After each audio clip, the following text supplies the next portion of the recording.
brought to you by Silver Pumps.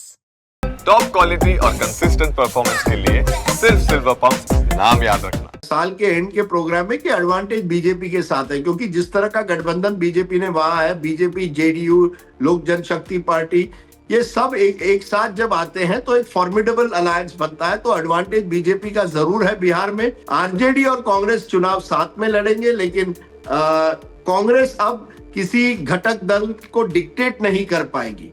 Delhi चुनाव परिणाम के बाद अब सबकी नजर बिहार पर टिक गई है। इसी साल यानी 2025 में बिहार विधानसभा के चुनाव होने हैं और अब सबकी दिलचस्पी इस बात को जानने में है कि क्या बिहार में कोई बड़ा खेला होगा। क्या बीजेपी बिहार में दिल्ली जैसा करामात कर पाएगी? क्या तेजस्वी यादव नीतीश कुमार को सत्ता से बेदखल कर पाएंगे? ये सवाल अब से तैरने शुरू हो चुके हैं।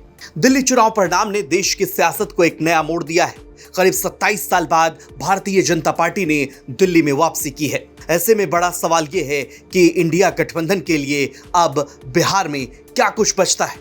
क्या बिहार में इंडिया गठबंधन कोई बड़ा कमाल कर पाएगा या दिल्ली वाला प्रदर्शन एनडीए बिहार में भी दोहराने जा रहा है?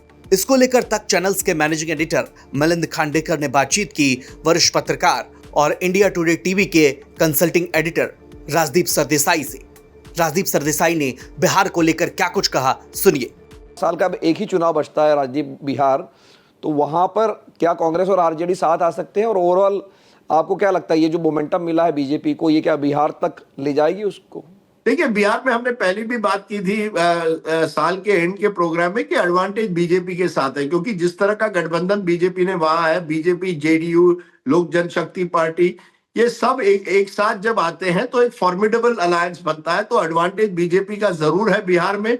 आरजेडी और कांग्रेस चुनाव साथ में लड़ेंगे, लेकिन कांग्रेस अब किसी घटक दल को डिक्टेट नहीं कर पाएगी।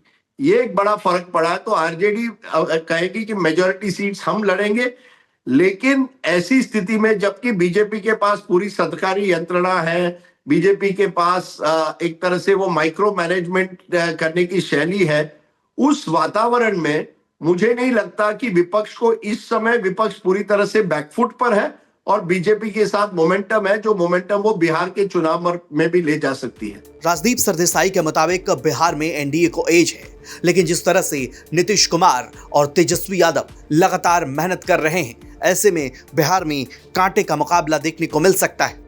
मुख्यमंत्री नीतीश कुमार फिलहाल प्रगति यात्रा पर हैं और प्रगति यात्रा के जरिए वो न सिर्फ विकास कार्यों का जायजा ले रहे हैं, बल्कि जिलों को सौगात भी दे रहे हैं। अब इन विकास के दावों के बीच क्या एक बार फिर से सत्ता में वापसी नीतीश कुमार कर पाएंगे या फिर तेजस्वी यादव, जो अपने 17 महीने के कार्यकाल को गिना रहे हैं, क्या जनता तेजस्वी यादव पर भरोसा करेगी?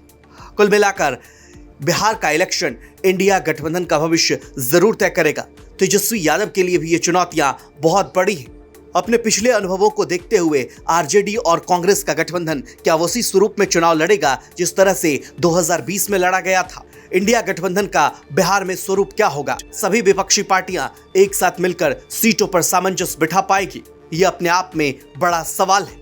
बहरहाल बिहार चुनाव को लेकर आपको क्या लगता है? कमेंट बॉक्स में हमें अपनी राय जरूर दीजिए और बिहार की तमाम खबरों के लिए आप देखते रहिए बिहार तक।